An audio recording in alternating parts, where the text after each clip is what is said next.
ചാലക്കുടി നഗരസഭയിലെ മഴക്കാല പൂർവ്വ ശുചീകരണ പ്രവൃത്തികൾ വെറും പ്രഹസനമെന്ന് പ്രതിപക്ഷ നേതാവ് വാർത്താസമ്മേളനത്തിൽ ആരോപിച്ചു. കാനകളും തോടുകളും മാലിന്യം കൊണ്ട് നിറഞ്ഞുകിടക്കുകയാണ്. ആരോഗ്യ വിഭാഗം തികച്ചും പരാജയമാണെന്നും പ്രതിപക്ഷം ആരോപിച്ചു. മാസങ്ങളായി ശുചീകരണ ജോലികൾ ആരംഭിച്ചെന്ന് പറയുമ്പോഴും കഴിഞ്ഞ ദിവസം പെയ്ത വേനൽ മഴയെ തുടർന്ന് വെള്ളം ഒഴുകിപ്പോകാതെ കെട്ടിക്കിടക്കുന്ന അവസ്ഥയായിരുന്നു.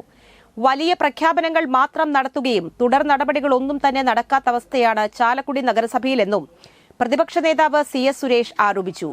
ശുചീകരണ ജോലികൾ അടിയന്തരമായി പൂർത്തീകരിച്ചില്ലെങ്കിൽ ശക്തമായ പ്രതിഷേധം സംഘടിപ്പിക്കുമെന്നും പ്രതിപക്ഷ കൌൺസിലർമാർ പറഞ്ഞു. നിർമ്മാണ ജോലികൾ പ്രതിപക്ഷാംഗങ്ങൾ നേരിട്ട് നടത്തുമെന്നും ഇതിനായി വേണ്ട തുക നാട്ടുകാരിൽ നിന്നും സമാഹരിക്കുമെന്നും പ്രതിപക്ഷം പറഞ്ഞു.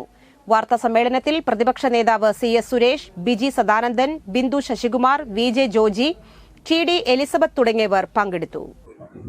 നമ്മുടെ കേരളവും ചാലക്കുടിയും കടുത്ത ചൂടിലാണ്. നമ്മുടെ മുൻകാലഘട്ടത്തിലൊക്കെ കടുത്ത ചൂട് അനുഭവിക്കുന്നതോടൊപ്പം നമുക്ക് വർഷകാലത്ത് നല്ല മഴയും കിട്ടാറുണ്ട്.